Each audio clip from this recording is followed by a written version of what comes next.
Are we ready to start? We're ready when you are, Mayor. Thank you. Okay, thank you. Thank you everyone for being here. Thank you to the city council and staff for arranging this very important meeting to have an important discussion.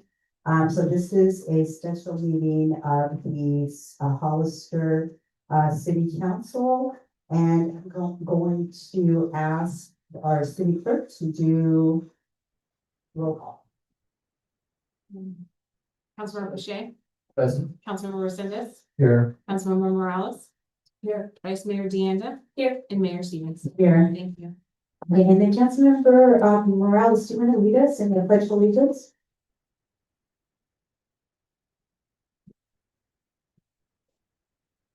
I pledge allegiance to the flag of the United States of America and to the republic for which it stands, one nation under God, indivisible, with liberty and justice.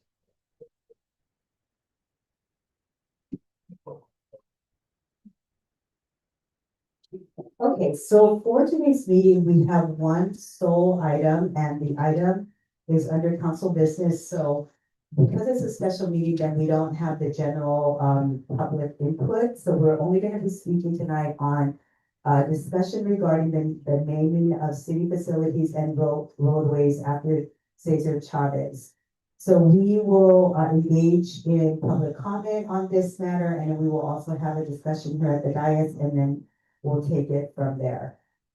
So let me check in with the council to see if anybody has anything they want to say before I move to public comment.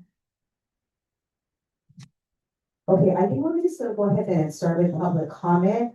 And for public comment, make sure that you filled out your cards that are in the lobby. Give it to our city clerk. Come when she calls your name, to come to the podium, state your name and city for the record, and then speak on the item. You'll have 3 minutes to speak with it.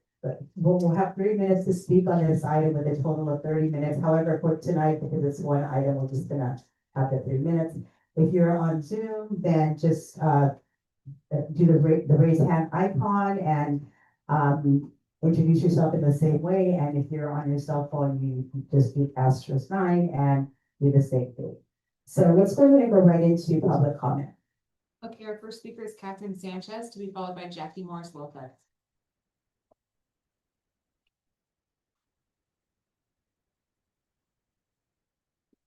Also, my name is Catherine Sanchez. I'm a resident of Hollister and I live in District 1. I'm glad the city is having this listening session, but I'm sad it's taking place because of recent allegations against Cesar Chavez and what it means for naming city facilities and streets. Not knowing current rules for bestowing the honor of naming a street or facility, or the rules for removing the naming honor, I want to share with you what I would like the city to consider when it decides. I'd like the city to choose names that reflect and inspire, that connect with the community in a positive way with pride. And I would like the city to consider removing or rejecting names that fail to inspire or reflect in a positive way in our community, or that don't connect in a positive way with the community culture. Avenida Cesar Chavez. In my opinion, it no longer inspires or reflects a positive connection to the community that I'm proud to see around me in Hollister. And I'm referring to our farms, to our labor community. If Hollister decides to remove the name as the way it moves forward, I'd like you to use a name that is based on community input. And as an alternative name, I ask you to consider Avenida Comunidad. Last, if a name change to a street in Hollister is made, support the neighbors who live on the street and are directly affected by the name change. A name change affects the property tax roll, the voter registration records, the post office, and the property insurance companies. I'm sharing the impact to neighbors with you based on my experience. My street's name was changed from North Street by the city to Buena Vista about 6 to 10 years ago. Thanks for your attention. Thank you, Ms. Sanchez. Next speaker. Our next speaker is Jackie Morris Lopez, to be followed by Elena De La Puerta.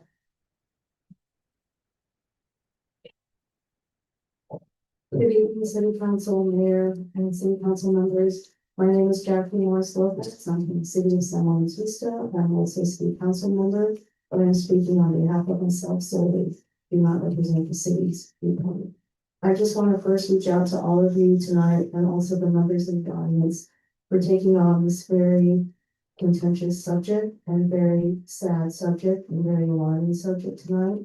I commend you as the city and council members to come here and put this before the public and speak to it. At this point, I really am shocked, but I always believe the survivors. No matter how long it took for them to come and speak their truth and their trauma, always believe the survivors. And it is a sad thing. And I also feel, without being too political on a national scale, there are other famous streets and buildings that are named after past representatives, whether from government or community, that have maybe a dark past. And, that brings to the point that maybe we need to really think about how we put people on a pedestal, that everyone is not perfect, and how we go about naming our monuments, naming our streets should be considered. And I also feel a part of me, and this is not to discount anything by Ms. Huerta or the other women that came forward. There is a glimmer of goodness that did come out of this individual's efforts. That's what I can say, but obviously this really overshadows that goodness. Thank you. Thank you, Ms. Morris Lopez. Next speaker. Our next speaker is Elena De La Puerta, to be followed by Diane Ortiz.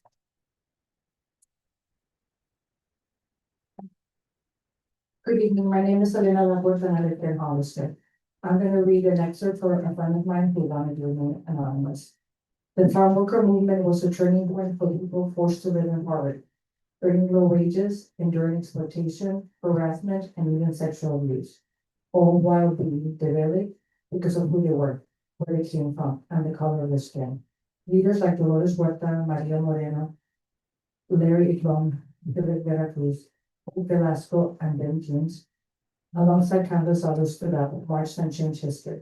The fight was never about one individual. It was about dignity, justice, and humanity. We must not forget the victims of abuse. They have a voice. They have rights. They have name. Acknowledging the truth is not erasing history. It is honoring the fully.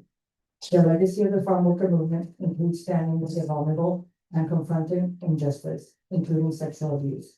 I will always stand with farm workers, the essential backbone of this country. But as a survivor, even after 48 years, I also stand firmly in my truth.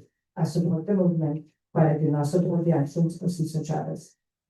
I agree that what Cesar Chavez did was wonderful, but I also believe the women and the survivors, and I believe that as a league, we need to remove his name from the state. Thank you so much. Thank you, Ms. Alberta. Next speaker, please. The next speaker is Diane Ortiz, to be followed by Samuel Ramos. Good evening, City Council and community. My name is Diane Ortiz. I live in Hollister. I'm a resident of Hollister and I'm the CEO of Youth Alliance. And tonight I just want to say that we stand with Dolores Huerta and all survivors. This is a painful moment. It forces us to confront the reality that far too many girls and women continue to suffer in silence. Our hearts are with Dolores and the women who carried this trauma alone for so long. No one should ever have to endure that kind of harm, especially from someone in a position of trust and power. At Youth Alliance, we've held the stories of women and girls who have experienced profound harm. We understand the courage it takes to speak out. I agree that this is a moment for reflection and action. We have to keep asking ourselves, how can we do better? How can we uplift survivors? While these actions are necessary to change the name of the street, rename the state holiday that honors a man who abused children and assaulted Dolores Huerta, they cannot be the end of our response. They must be the beginning. This moment demands a deeper commitment to supporting survivors, and we must protect children and women. We must also recognize that survivors are among us and that this conversation must be approached with care, responsibility, and respect. We honor the collective strength and leadership of the thousands who shaped the farm worker movement, not the protection of on any single individual's legacy. The movement endures because of Dolores Huerta and because of the countless people who have fought and are still fighting for the hope of a more just future. Farm workers have endured generations of exploitation and injustice. Against one is injustice against all. Let's use our heartbreak to push for justice for survivors and keep this conversation centered on them while we continue to uplift farm worker dignity and rights. So I have no reservation about changing the name. Let us lift up the voices of survivors and a central leader of the farm worker movement. I do recommend that the name be immediately changed in honor of Dolores Huerta with community input. We have no California or federal holidays named after women, none, not one. Why not uplift Dolores Huerta, the leader, the survivor, the champion who has led her life with dignity, honor, and respect for all people, and especially farm workers? We can and will continue to uplift farm workers and the important contributions of the farm worker movement and for all women, but we must be honest. This can be a moment of transformation, but only if we do more than issue statements or be in the streets. We should also, because our children deserve more, women deserve more, and we must demand that survivors and women in the movement are cared for and treated with dignity. So yes, let's change the name, and let's also make a commitment to survivors, for women, and for all of our children. Thank you. Thank you, Ms. Ortiz. Next speaker. Our next speaker is Sandra Ramos, to be followed by Julio Rodriguez. I'm Samuel Ramos, and I've been here for a long time in this county. And I consider myself a campesino. I started the fields at 6 years of age with Don Agustin Lopez picking tomatoes. And my father was a campesino all his life, and he died a campesino. And I was a campesino through elementary school, through junior high, and through high school. And even when I was at the university, I was out in the fields, right with up garlic and yogurt, and here in the Hollister. And I worked with most of the ranchers here in Hollister and some of the. So I know what it is to be a campesino. And the campesinos, they wear their credentials in their hands. And they're called callos because you work so hard. And the campesinos are the real philanthropists, the ones that give. And because of them, a lot of us have a better car, a better house, a better education, because of the campesinos and other people that have cheap wages. And Chavez, because of Chavez, we were liberated in a big way, as being the slaves of the campos, of the campos de algodón, of tomatoes and like that. And my brother and I also worked in Sacramento, loading trucks of tomato and picking tomato at Sacramento River Ranch and in Davis in winters. And so I am totally against changing the name of, we have to live here and we're gonna be dehistorified. And I was dehistorified in South Texas because I didn't find out that I am an Apache until I was 40, when I asked my aunt, where did grandma come from? And she said, she's a full-blooded Apache. Well, I didn't know that. And I know she wasn't full-blooded, but she was a mestiza, but she was from the Apache tribe. So this is the thing, that what little we have is being taken. And also the books that have been censored because they speak of our history, you see. And that's why I would be totally against changing the name of this people, the Chavez, or Cesar Chavez. Yeah, but that's my thing. But I think I have the credentials to speak out and to ask for that, for that name to remain. Thank you. Thank you, Mr. Ramos. Next speaker, please. Our next speaker is Julio Rodriguez, to be followed by Rose Ortiz. Well, I'll make this very brief and very quick. Just kind of speaking more of the logistics of this. I think moving forward, I think if we are going to be renaming trees, first off and foremost, I do support changing the name. I think we should change. I think we should not be immortalizing individuals. we should find words and vernacular that immortalizes the movement, that immortalizes the community. I think for too long, we focus on individuals who represent the community. And I think those individuals are almost, they become sacrosanct, they become sacrilegious in this world. The reality is we need words that uplift the community, that say, you know, that could be you, that could be anybody in this entire community. I'm an educator, and I think what I see and what I've seen with children is a lot of kids, they look at someone, and even if they identify with culture, with you know, that person speaks Spanish, or that person's like a Chicano or Chicana, they still feel like that person's kind of put on a pedestal or a messiah, like that person's the savior. But in reality, we need to be, like I said, uplifting a community. We need to embolden a community, create agencies for the community. So I would be against naming the street after another individual. Not to say that this individual did not do not the things, but I think it's just about coming up with a new way to invigorate the community. That should have been the last thing I said. Now, last thing I want to say about the logistics part of it, when we do name cities, I don't know if we keep those old signs, like Union Highway, like, you know, the Union, I don't know if it's something that we can just, in the meantime, we could just put the Union Road back on all of the roads. But I think going forward, we should still keep keeping with signs and things like that. I did see on the news, for example, of San Francisco Public Works, a great example. I think they have a lot of the street signs in storage. I don't know if we have a storage, but just so that way, you know, it's not as cost prohibitive to change it back immediately. If that is the will of the council. Thank you. Thank you, Mr. Rodriguez. Next speaker. Our next speaker is Rose Ortiz.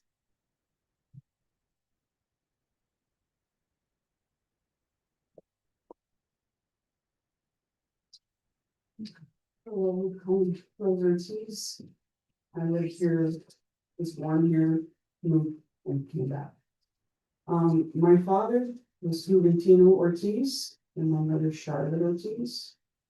He ran the labor camp on Southside Road for 30 years. My sister and I and my older brother were always at the camp working in a little store, or my sister and I were in the office doing little paperwork for him.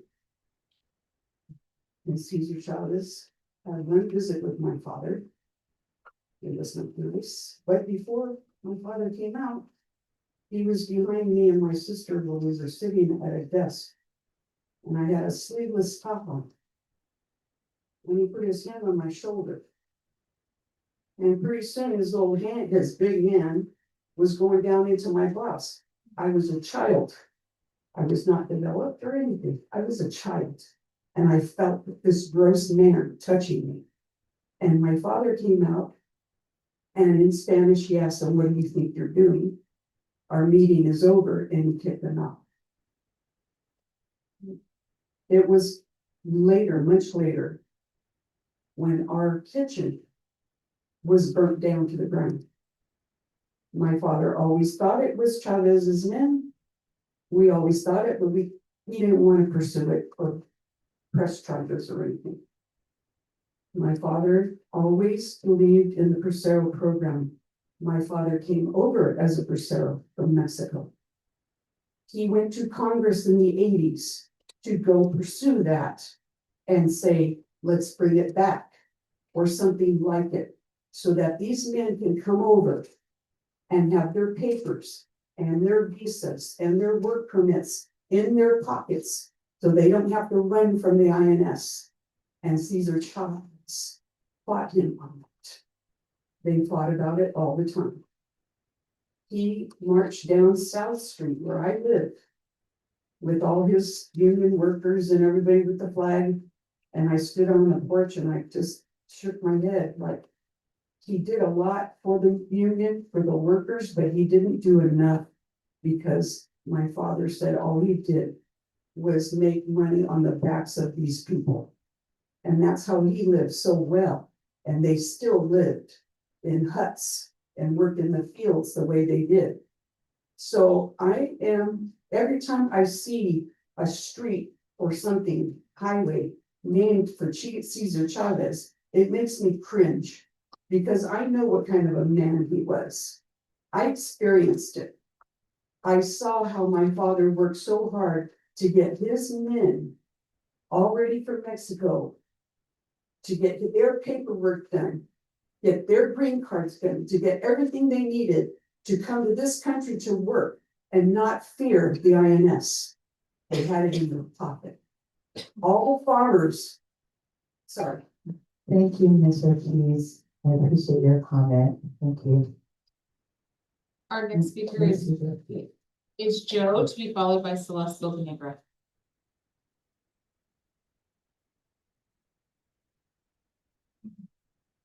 Probably one of the last people who think I speak up.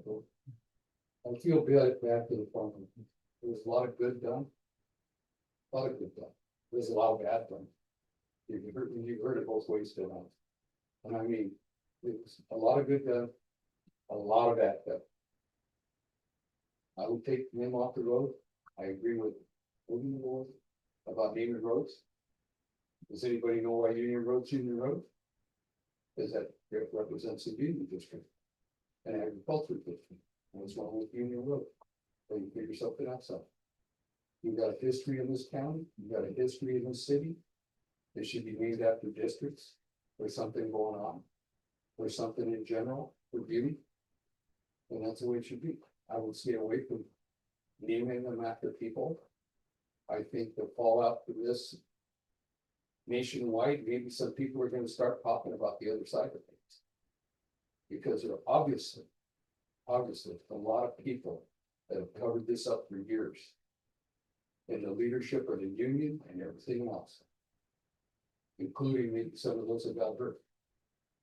And that's tragic that they did that. Over the top of trying to take care of the farm worker people, and yet they couldn't take care of the kids that were. This kind of stuff didn't happen and nobody knew about, didn't know about. I wouldn't even believe it else. Thanks. Thank you, Joe. Next speaker. Our next speaker is Celeste Bocanegra.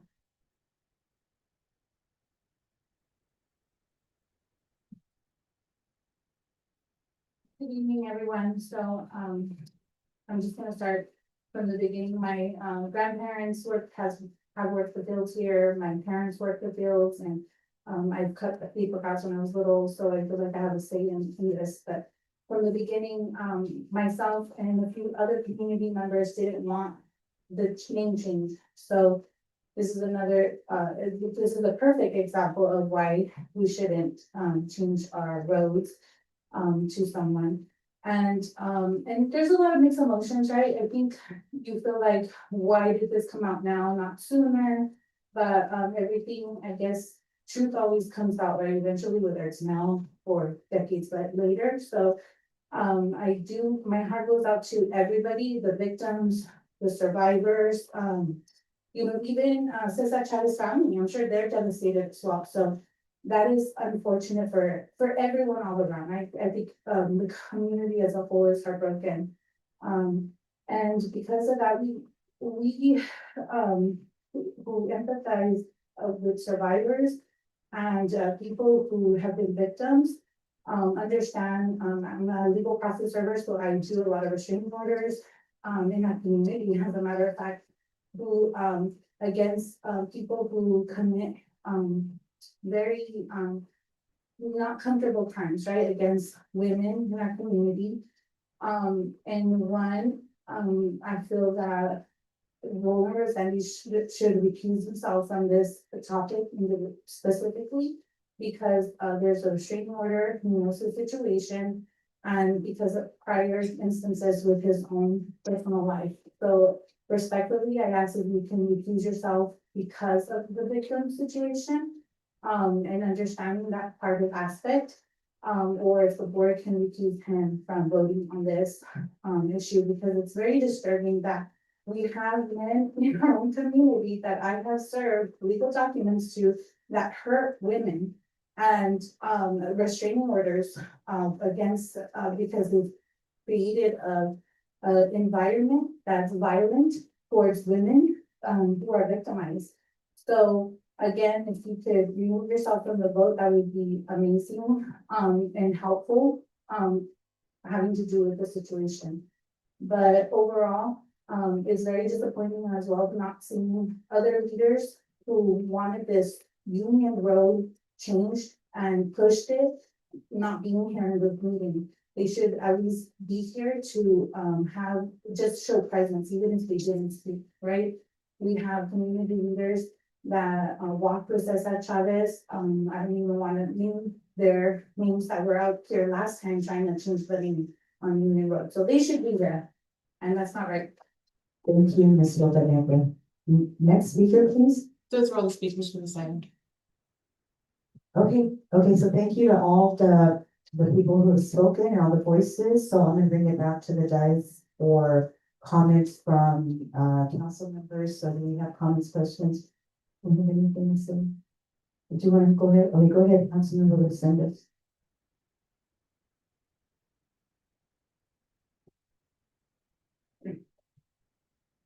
Thank you, Mayor Stevens. First off, I just want to address the comment that was made about me. I think that for all sake of transparency, we need to acknowledge that the person that spoke ran against me and lost. In the last election, she's planning on running against me again. And when people use such instances to politicize and personal things, I think it hurts victims even more. And it's just really sad and disgraceful that somebody took the opportunity to do that here tonight. The second thing I want to say is that I don't normally like to read from a script. I don't. But I wanted to read a statement that I put together last night after checking in with my constituencies. I went to their house, I knocked on the door, and I was looking to them for guidance. And I just want to read that to help set the tone for whatever decision comes out of the council tonight. And so the community knows exactly where I stand. I'm getting a little bit older here, so I've got to move my phone back, but this is what I wrote. In light of what has come forward, I want to first acknowledge the women who have the courage to speak their truth. That takes strength, and it deserves to be met with respect, not silence or shame. We must always create space to listen, to believe, and to protect those who come forward. That part's not negotiable. So I want to thank you, Mayor Stevens. I want to thank you, Vice Mayor Deanda, for creating that space here tonight. At the same time, I recognize how deeply this moment is impacting our community. There's pain, there's strong emotions, and there are people who carry different perspectives rooted in history, identity, and lived experience. As we head into tomorrow's special city council meeting on this topic, which is happening right now, I believe it's our responsibility to approach this with care, not reaction. Decisions of this magnitude should reflect the voices of the entire community, not just the urgency of the moment. My hope is that we take the time to listen, to heal, to move forward together in a way that honors both truth and community. I look forward to being present, hearing from our residents, and engaging in a thoughtful, respectful conversation. I just wanted to open up with that because I'm not one to shy away from situations or to be minimal with my words.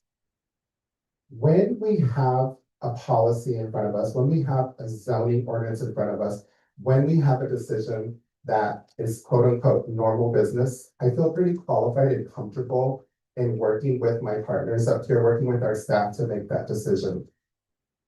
This is definitely not one of those times. I think that we're going to look back on history, obviously, and it's just unfolding so fast. And I just feel like there's so much harm. And that when we have this conversation and whatever comes out of the decision that we make, which I do have faith that we'll make together, because I really trust in all of my colleagues sitting up here. That it'll be responsible, respectful, and sensitive to all the different complexities that are intertwined in what's happening right now. Having said that, I look forward to having more conversation about this tonight. I'm sure I'll chime in, but I'm going to yield my time to hear from my colleagues and step back. Thank you. Thank you, Councilmember Saunders. Councilmember Bishop. Well, yeah. There's a lot of hurt. Right? There's a lot of hurt on both sides of the issue.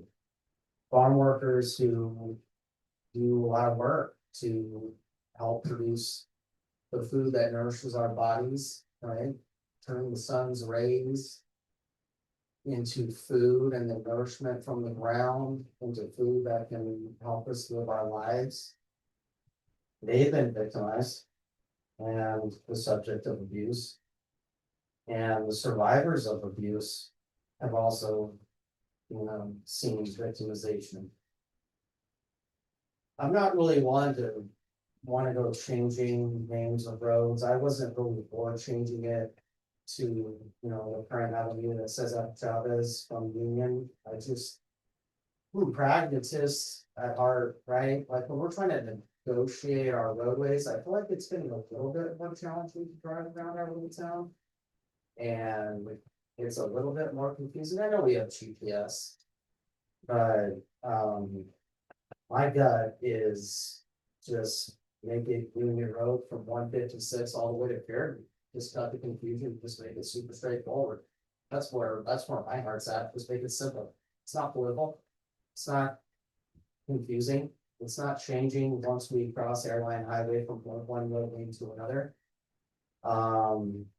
But there's a lot of hurt going on, and that one, care, responsibility, and respect, that stuff. The community input, I think, if this is the will of the community, I'm willing to, go along with what the community really wants to do. But for me, I'm just like, make it simple, go straight Union all the way through. It means something too, right? But from what that, if that's the role of the community, we can change it to that, but I'm open for just changing it straight to Union to cut through and make it simple and not political and understandable for when you're just navigating the roadways and it's confusing enough. It's in Hollister to put roads and people black roads and how to get through all the but we're just thinking about making it simple and workable. Just moving forward with that. Okay, thank you, Councilmember Bishop. Do you understand? Yes, I want to thank all of our residents who spoke, and we know that this is a very disturbing and challenging and difficult moment for all of us, the victims. I'm sure the families that are impacted by what they just learned. I want to say that the farm worker movement, especially for our region, is historic. It is part of our identity. And the farm worker movement is more than just one individual. Elizabeth is very involved. It is also Women's History Month. And I think it would be a disservice for us to not recognize and honor the farm worker movement, because we are part of that. The city of Hollister is part of the farm worker movement. And there are thousands of people of generations that fought very hard to obtain the dignity and respect. And that grew out of this weekend. I think it would be a disservice for us not to recognize and honor the farm worker movement. And it would be an honor to recognize a woman, a survivor, a leader, even to this day at 96 only 96 years old, who are still advocating for those that need a voice. I also want to thank the ma'am, your courage, your strength to be able to share the hurt in the years. And we do need to honor men. It doesn't matter how long, it doesn't matter when it's the right time. And it is just unfortunate, but I think it is our duty, it is our obligation to honor our region's history, our legacy, the farm worker movement, the labor movement, and the Lotus Huerta was part of that history. And I feel that it is our duty to make sure that our leaders are not erased from history, that they are remembered for the contributions that they have made and the importance that our region, that their work and the outcomes that impacted many lives, thousands of lives. So I recommend that we rename streets to the Lotus Huerta. Thank you, Councilmember Morales. Vice Mayor Miranda, go ahead. I want to thank everybody for coming out this evening. I know it's a difficult topic to discuss. It's very layered. So I'm going to do my best to be careful with my choice of words. So yesterday I felt heartbroken. It almost felt like there's a collective grief. And because Cesar Chavez, he's so deeply rooted in our community. I know people personally who marched with him, their families. And then I thought, we need to separate the man from the movement, right? And so United Farm Workers Movement, yes, he was part of that. He was the leader of that facility, Dolores Huerta, right? And but this also, it kind of triggered something in me where I recognize that it's cultural, right? These type of injustices to women and young girls. And I think time is up. I think this is part of the systemic breakdown of the structure, the patriarchal structure that we've had in place, and where women have always felt, not equal to their counterparts, right? And I feel like I do believe that this was, in a sense, divine timing. And I really, really respect Dolores and the victim survivors for coming forward with this. It is still a lot to process. I'm still processing it. I'm sure we all are, but I agree. Somebody mentioned about not having somebody's name on a pedestal, right? Because then we idolize them. We think that they are the certain person. Indeed, he was an advocate that was important for him, and he fought, and he was a great fighter. And however, he's still a man, he's still a human, and we all have behavior in us that could potentially hurt people and hurt ourselves, and we have to reckon with that. And it's uncomfortable, but moving forward, I would think it would be great just to rename the sign something, either it's related to the farm workers or Dolores Huerta. I'm open to either one, but either way, I would not sign it. I do. I mean, that's just my personal opinion, but I really want to continue this discussion with everybody. Yeah. So, I'll go there. You're good. Do you want me to, please go ahead, Councilmember Santos. Thank you, Van, and thank you to my colleagues for speaking their truths. A couple of other things that I was thinking about. Number one is that we all, like I did, we have a responsibility to come forward with our community of what our personal stance is. So that was another reason that I posted on social media. But we wear a couple of different hats, and I just want to remind you of that. And of what my definition of leadership is, what my definition of sitting in the seat and having that power is. This decision, you have every right, I have every right as an individual to feel and to take a position however you would like. But this is a grassroots movement. This decision, in my opinion, is not one that sits with this council. It came from the community and it should go back to the community. I haven't heard anybody up here, aside from Roland, say that after work, after 3 meetings, after a nap, I drove to my constituent's house for guidance. They elected us into office. I feel very comfortable and confident when it comes to making zoning decisions, policy, directing the city manager. We're all very capable of that.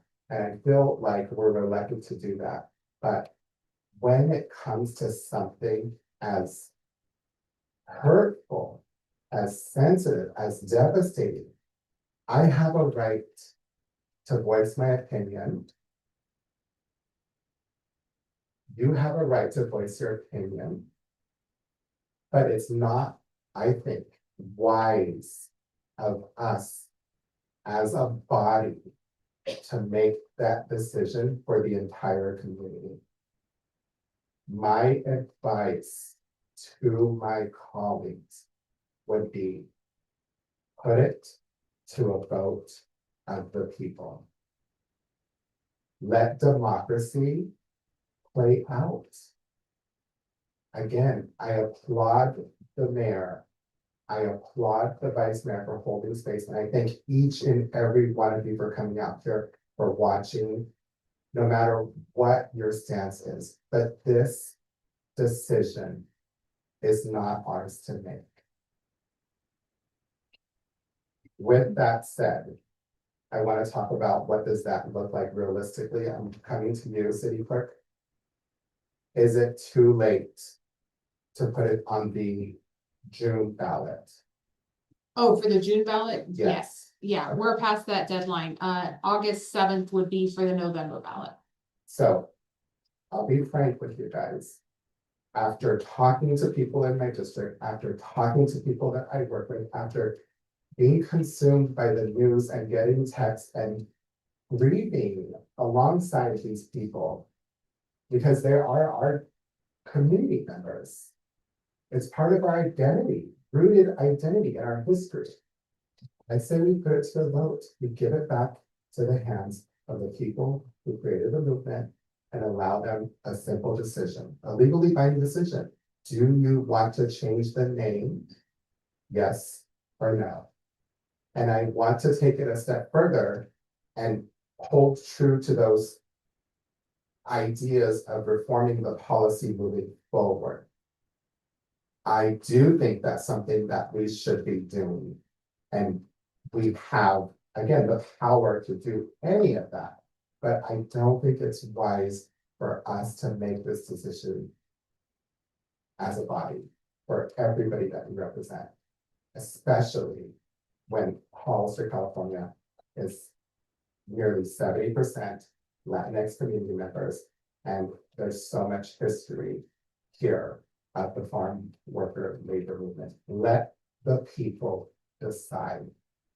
You'll have a vote, you'll have a vote, you'll have a vote, you'll have a vote, I'll have a vote. Everybody here will have a vote. Let them exercise that vote. Let the democracy reign true. And if we want to come up with some type of decision in the meantime, you're gonna harm people regardless, even more than they've already been harmed. And I just don't like that part about it. Keep the politics out of it. Give this decision to the people. And then moving forward, we need to reform policies so that we don't, and I would imagine it's gonna happen where we don't come up across this again and again. Thank you. Okay, I'm gonna speak now, and, I will just say this, that I do disagree that, about having it go to the vote of the people, and here's why. Not that I don't believe that they should have a say, but I do think that they had a say when they voted us here because they wanted us to make decisions. These are one of the decisions that we make as a body here, just as when it was union and it was changed to Cesar Chavez, it did not go to a vote. All the streets, when they've been named, have been named that based on the people that sat here, based on internal policy, based on resolutions, those sorts of practices and ways of running a city. So I do believe that this is part of honoring their voice. I spent my entire day yesterday, part of the night before, almost my entire day today, speaking to, fielding text messages, responding to things that people sent me on social media from our constituents. Overwhelmingly, the sentiment was around the sadness of this time. The idea that we have to believe women. Let me change that word. We have to believe victims and survivors of violence, both men and women. Domestic violence, sexual violence, any kind of violence. And in particular, we need to acknowledge when harm has been made to those that are underage. Now, everybody knows that I'm a social worker because I say that everywhere. I've been a social worker my entire adult life. I am doing this now, however, that is who I am. Majority of the work that I've done as an adult social worker is worked with victims of sexual violence. For me, believing a survivor is not enough. You have to believe and then take care of how you move forward with that belief. Believing someone and moving forward with no action is not the way to care for individuals who have experienced violence and in particular sexual violence.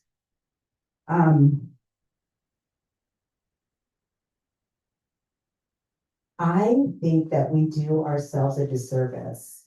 And you know, I won't speak to what's happening nationally because that is a whole other conversation.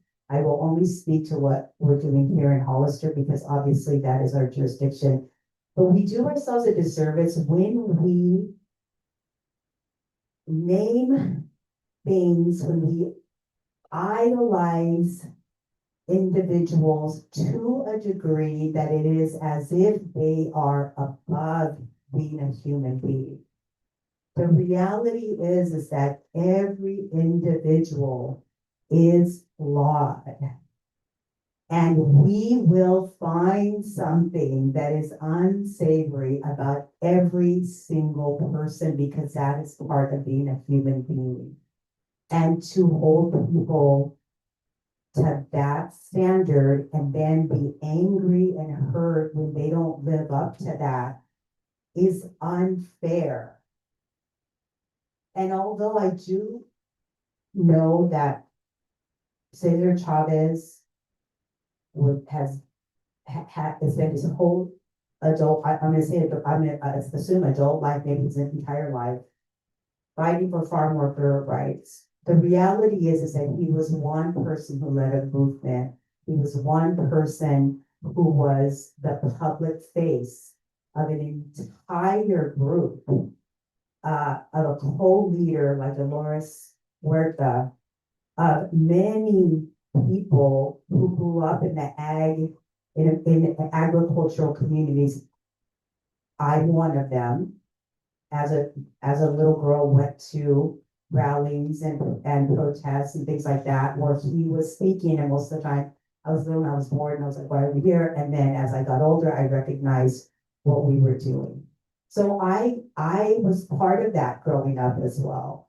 My mother worked in packing sheds. My stepfather worked in the field. I mean, we all have those histories.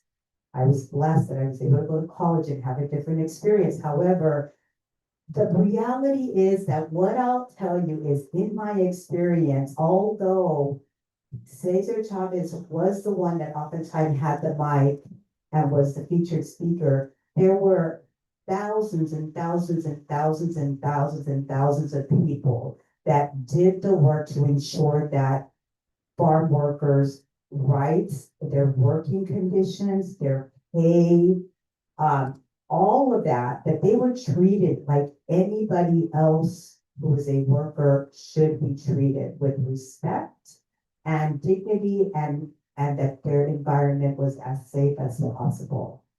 So I think that again, we do individuals a disservice when we put them in such a high pedestal, and then when they disappoint us, then we're angry instead of recognizing that no, this individual is just a human being. I, for one, think that it is not a good idea to name places that are associated with a city, and I'm only speaking to a city because this is the city of Hollister, after an individual, because I guarantee you, we will be disappointed because something will come out about that individual if we look hard enough. And now with all of the information that we have access to, something will inevitably come out.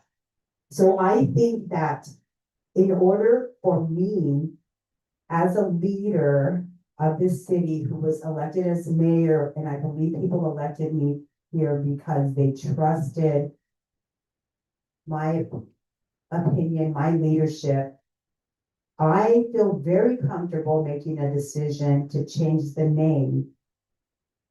Not only because overwhelmingly the people that I heard from agree that it is a good idea to change it, but also because I live 3 houses from that corner.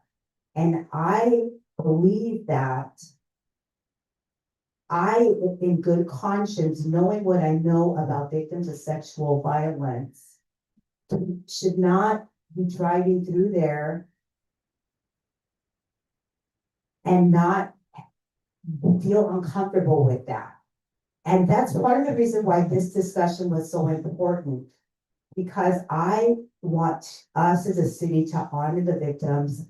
I want us as a city to make a decision that we should no longer idolize individuals to such a degree that later we're mad when they disappoint us, because it will happen. So I, for one, believe that we should change it, not in any way to diminish the leadership or work of Cesar Chavez, but simply to allow victims of sexual assault, especially those that came forward around this, and all the individuals that suffered in that way through the farm worker experience, in a way to honor them, but also as a way to say that this type of violence is no longer tolerated, and we as citizens of Hollister stand against that. I'm happy that we were able to have this conversation. I think we should make a decision soon about changing it. I think a placeholder going back to it being just union, and then until we figure out if we want it to be something else, I think that's an okay decision. But I do think that in order to honor what I have heard from the majority of the constituents that I've been speaking to for the last almost 2 days, and in order for me to honor and respect those victims of sexual violence, I think that we should move quickly on making this decision. So that's my 2 cents. Okay, so I'm gonna leave it at that, and then I will check back with my colleagues to see if anybody wants to say anything more. Do you want to say something more? Go ahead, Councilmember Resendez. Thank you. So just point of clarity, for the mayor, city manager, having heard what you're, and since the public is here tonight, we are having a discussion regarding the naming facilities and roadways after Cesar Chavez. So we're just having a discussion, but it says council next steps, discuss implications. So what is it that we're trying to get? Are you looking for direction? Are we gonna follow the policy in place? What is the next step so the community is aware and involved in this process? Right, we have two main assets that have the name in question. And so we would like to have direction from you in one particular case. There are funders outside of the city that would have to be, we would have to communicate with them, to make sure that they understand that it's the same project. And so there are some bureaucratic implications as far as if we are to move forward with the change. Just to come back to a couple of the points that have been discussed, we do have the old signs in storage. So if you wish to return to the previous name, that it would be something fairly easy. And then, of course, we would have to put in place, the different steps that we need to take for the name change. Okay, and if I can just expand on what you said, we have two, we're just talking logistics here. We have a street named Avenida Cesar Chavez recently, and there's a park by the fire station that's currently being built. However, that park is funded by a grant. And if I'm understanding what the city manager is saying is that we need to notify the grant grantor that we are gonna change our application and we may be at risk of losing the money of the grant. No, we're not introducing. money, Okay, We just need We just need to make sure notify them and make that sure. there's no Okay. confusion. All right, so in the city of Hollister, just so you know, there's only two things that are named after this gentleman. The street and the park that has not been built yet. Okay, and then what would we do as far as next steps? Yeah, merci. So I mean, it's. Okay, so again, we have to make a decision here at the dais. My opinion. I will only speak on my opinion and then I need to check with our city manager to see if this is appropriate action for us to take. In my opinion, I think in the short term, going back to union would be the right way to do it as we continue the conversation about what it should be named. That would be my opinion. And then, and then like, when can we make that decision? Can we make the decision tonight? Do we have to wait for like agendize it? I'm checking with Anna. What can we do? A couple of things, Okay. so, yes, I mean, to a certain degree, you took an action, it was a legislative action when you decided to change the street. So to a certain degree, now the park is different, so let's talk about the street. So when that happened, an ordinance was put in place, and I'm looking at the city clerk, because I imagine that that's what we had in ordinance, or so this of some sort. Yeah, it was resolution 2022-139, so you could undo it with another resolution, you don't have to wait for it. So you could be undoing that, and which puts us back to union as the name. So that's one. Now, the park, I don't believe that was a legislative action. I think that was part of the concept. And the clerk can confirm, or Mr. Wall. I'm sure Mr. Wall, our Parks and Recs director, can speak to that grant and so that we know what we're up against if we make any changes to that. And so that would be more of a programmatic change, so we have a legislative change for the street and possibly a program change. Sure, so with the Prop 68 grant, that park was actually first slated, the first name was Fire Station 2 Park. And it was going to be fire themed as far as playground equipment, also have a firewise garden, things like that. Those things are actually still part of the park. At that time, we had many community members come forward and say, we'd love to see the focus of the park carry this history, this part of our culture. I think in light of, things that have come up, that's gonna be a decision. I think all that needs to be responded to as far as the Prop 68 grantors go, is that in light of current events, we do plan on changing the focus back toward the fire station or whatever the council and the community decides. So we have a programmatic change and then a legislative change. Any questions? Yes. Did you say you have a question? Okay, go ahead. Thank you. Do we have legal on the line tonight? No, council members, she asked and I indicated that she did not need it, so my apologies. Okay, the way that I read the agenda item, it says discuss the implications of recent allegations against Cesar Chavez regarding the naming of the city facilities and roadways. Where does it say that we're giving direction? Again, I'm just trying to operate, we're just talking about logistics, I'm not stating my position. I want to ensure that we are functioning legally as a body. This is a discussion. Correct, it is a discussion, so number one, if you do want to have a different ordinance rescinding the previous one, that would have to be. for the And we have next a meeting. policy in place to do that. And just as a reminder, the policy is to put a policy request in for a future agenda item. Correct. And that would be put on April 2nd. not April's agenda, is it? City clerk, what's the policy say? The next meeting is April sixth, so Right. we've done it both ways. We've done it where, since we've adopted the policy where members of the council would have to bring forward that agenda request form and we put it on there and there'd be a consensus. We've also done it where there's been a consensus at a single meeting and it was brought up, and then we brought it at the What does the policy say? the policy is that the form is needed. We've done it Right. both ways. Okay, so I think we need to follow the policy. The form is needed. Bring it to a future agenda. This is just gonna encourage more conversation about it. And then the policy, I think, says the next city council or 2 city council meetings after that. I believe it's 2, but we've That's typically what I done the next one. I did also want to let the council know that there was a resolution 2023-101 that does name it Cesar Chavez Community Park. So we would want to bring Okay. both at the same time. So I do want to confirm that. I So get it is both a legislative, so both of them will have a legislative step. Madam Clerk, can you please clarify again what the policy is, because I do think there's confusion.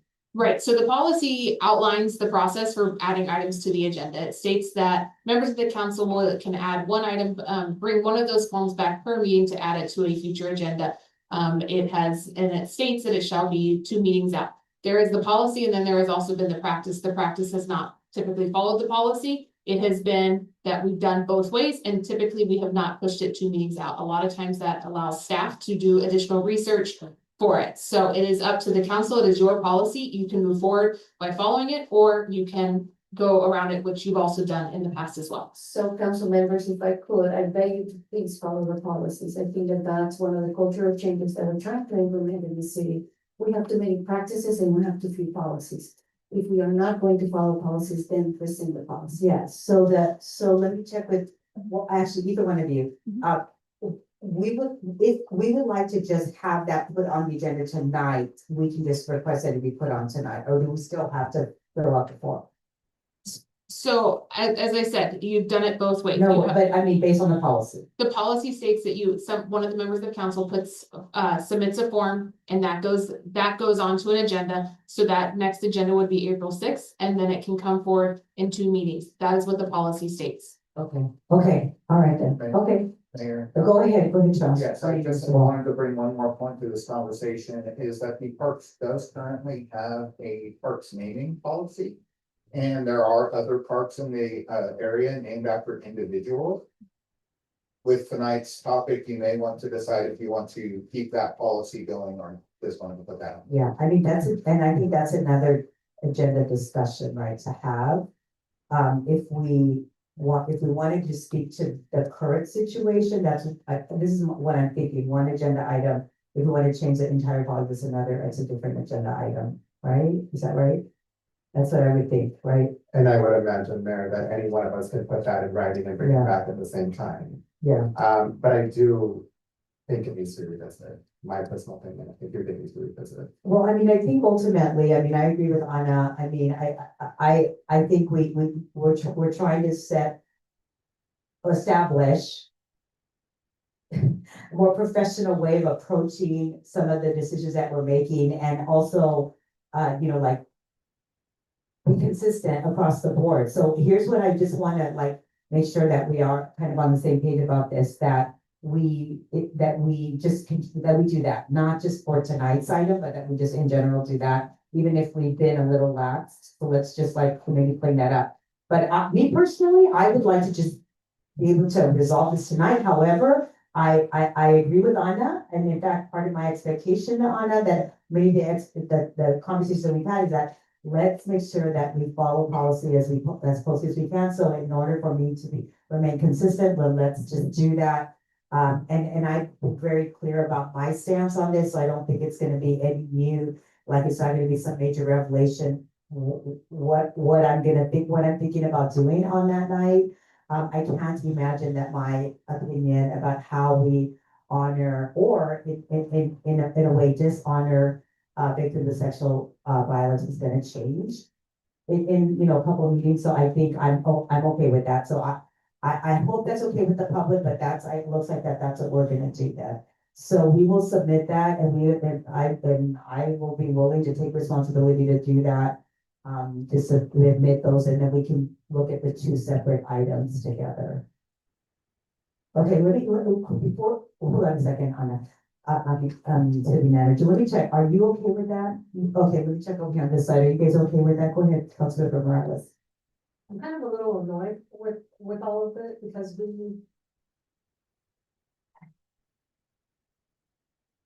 so we talked about the implications. So we're having a public meeting, we have people that come out, we have people share their story, it's painful. And now we're going to, wait until sometime in April to have a discussion and then have direction. And so you're talking about then 2 more meetings, so May, June-ish, we'll come back with something to then eventually have an action. I think we can take action that night. I mean, that's my expectation. We can't take action tonight, so my expectation, we can take action on that night. We make a decision if the decision is to have a name change, then we can make that decision that night. Is that right? Yes or no? So, let me add a couple of layers to this. There's a legislative action, and only you can undo that. So this body would have to, in this case, 2 legislative actions would have to be undone. There's the operational side of the house as well. It's not gonna happen overnight. We need to start putting together a work plan. It's pretty obvious to me as the city manager that I understand which direction this council is going. So we will begin preparing so that as you take the legislative actions, we are ready to go. So we will be ready the moment that you say, no change. I want to reassure you that we will not just wait to see what happens. I'd rather do more work and we'll be done implement than not do any work and then have to be further delay the decision. Mayor Stevens, Go ahead. thank you. Again, I'm separating the issue here. Now I'm just talking about logistics and process.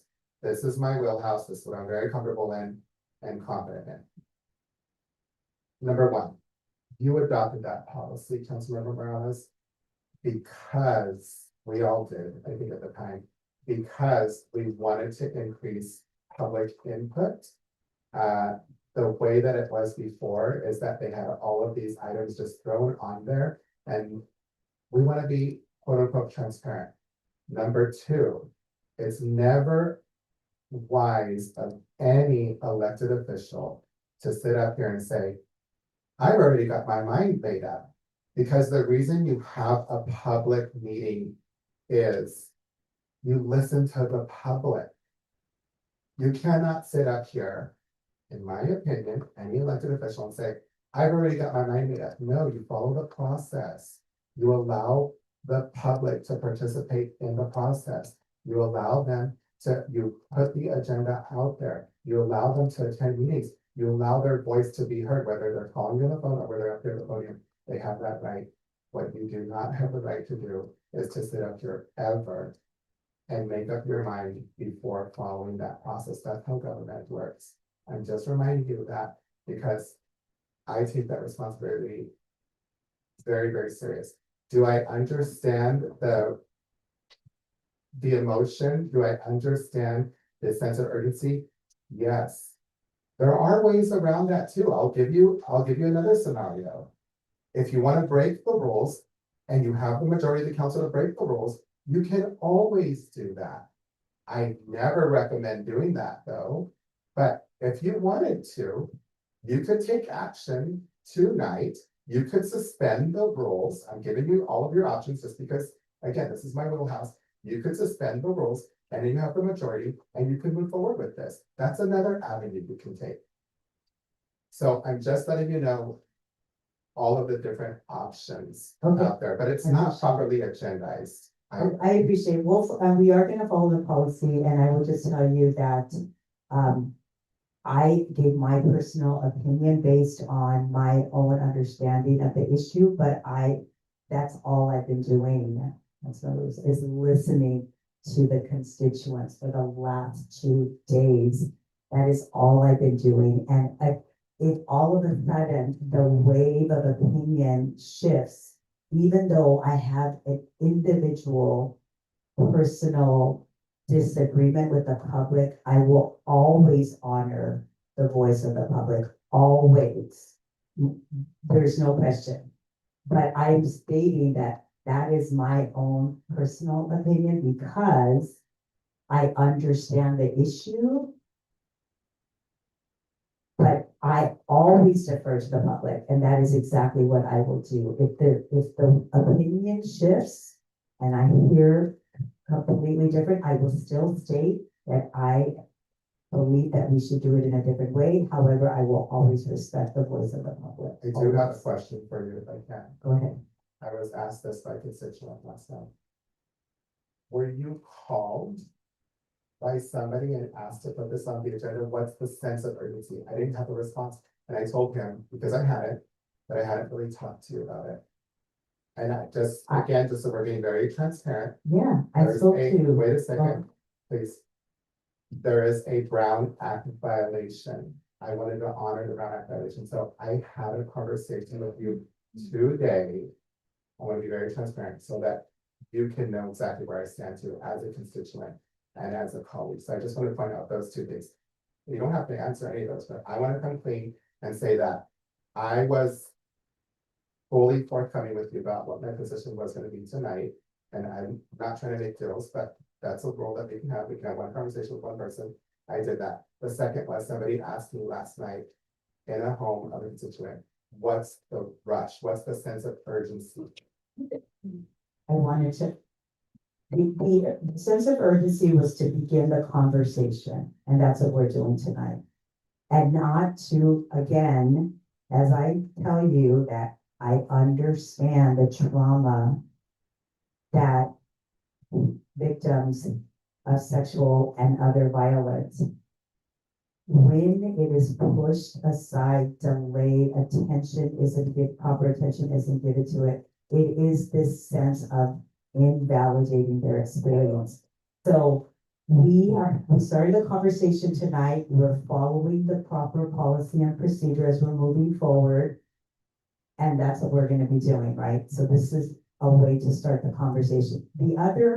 I thought that a special meeting made more sense because then we can devote the time to this issue, not have it be watered down or in another way, diminish the importance and the significance of it when it's part of another agenda when we haven't even had a chance to have this kind of discussion. So I just felt like this was a good way to do that. I do appreciate everybody's, like, the inconvenience that this is to have people come here, but this is a way that we are honoring victims by saying we're here to listen to you. And if ultimately we have to make a different decision, then we just have to do that. However, we're listening to them, we're hearing them, we're validating the experience. And I think that we will never go wrong with that. But we will follow this policy as we move forward, and we will be moving on the agenda. I'll submit the agenda item, we'll make it we'll add that to the proper agenda, the agenda request at the next meeting, and then we'll talk more about it at the following meeting. Thank you, Mayor. So again, thank you for that. And then I would, after hearing your thoughts, I would say it doesn't have to be on a regular agenda. We can still agendize it for a special meeting. My concern is that we get as much public input, as much direction from the people who elect us into office. Agreed. That's all. So I think that's probably a fair way of doing it. Absolutely. I mean, and I absolutely continue to bring your continue to provide input to me and the rest of us on this dais. We need that in order to help us as we make the decisions. And you're absolutely right, we don't have to do it in a regular meeting. We can have a special meeting for that. I'm wondering, well, I don't know. Maybe we talk about that. Go ahead, Councilmember Morales. So I respectfully request, there are more council members than just two votes. And, Thank you. Yeah, and I apologize, but go ahead. and our opinions matter as well. We represent our constituents. To clarify, I've sat here and have seen when we talked about the planning commission, when we move forward on items, that it was done up here on the dais, and we've moved on every other topic when it's a topic concerning women, and things of, this nature. Now we're completely going and doing a completely different process, which I am extremely offended. And why is this topic so different than somebody else's agenda? I'm concerned about that. And right now, we're looking at, now we're gonna follow, today, we're gonna follow the process. Right now, we're gonna follow the process. Well, not too long ago, we hadn't. I mean, what is it about today that makes it so different or special? I think in the future, I really would appreciate that we follow Rosenberg's rules of order, that each of the council members speak. And there's either we retake the training so that we all learn how to abide by the rules. I am here representing my constituents. My constituents reached out to me. They provided feedback. They provided options. I find this to be extremely offensive that we're having a special meeting and then completely ignoring basically the people that have come here out of their day to come and speak on behalf of what they feel we should do. And then now we're gonna be pushing it out. And if we are not doing anything, then let us put it on the agenda and then move on, but this should not just be an A and B conversation. And if we're done, then let's be done and move on with our day. And bring it back and from now on, but I am gonna hold people accountable to following the process from now on. I appreciate that. Yeah, appreciate that. And I am never above like people reminding me if I'm not doing that. So thank you for that. And please remind me. And I agree with you. I think we should do that, especially if we're gonna do that tonight. But I'm also okay if the majority of the council wants to bend this rule for now and suspend the rule for now and do something different.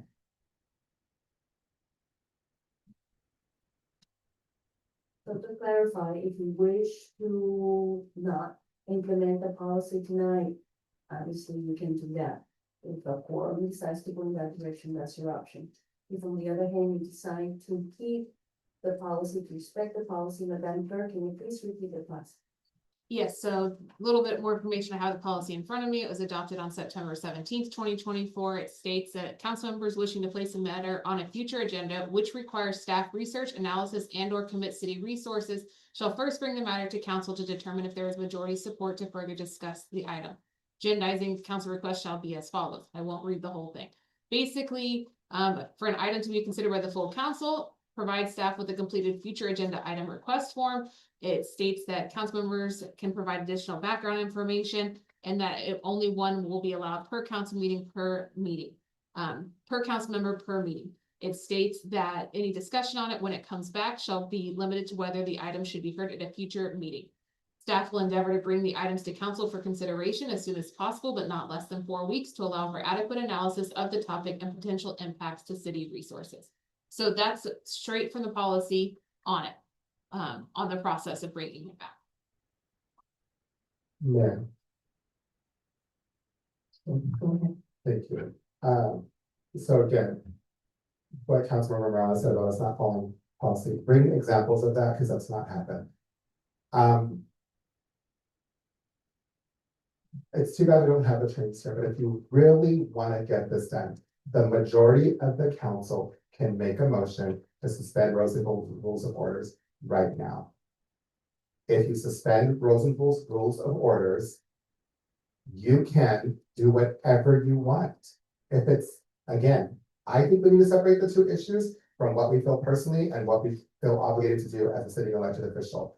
If you feel that strongly about it, you can make a motion to suspend Rosenberg's rules of orders right now. Get the majority of the council to vote with you, you can adopt whatever policy you want. And then you can put this behind you and move forward, if that's really what your intent is.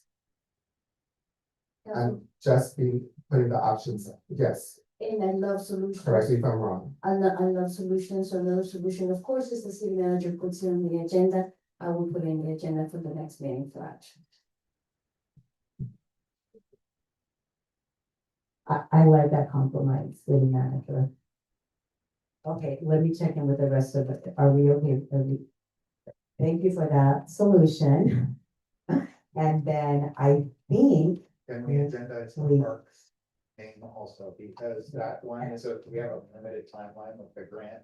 what is the limited timeline on it, Mr. Wong? So that it's June 30th, 2028 is completion, but the challenges are we have timelines that we have to meet, and we're supposed to be going to bid in just a couple of months for that.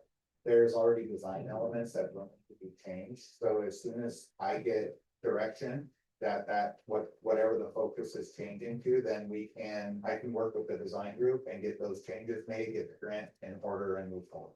So we will prepare all the documentation that is needed.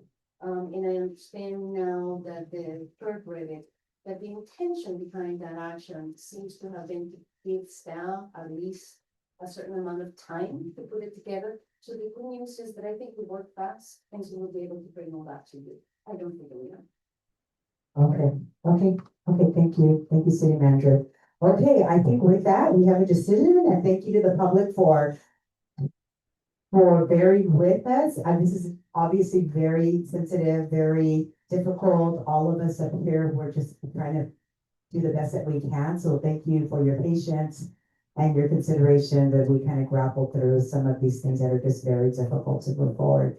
So with that, I'm going to adjourn this meeting. Thank you.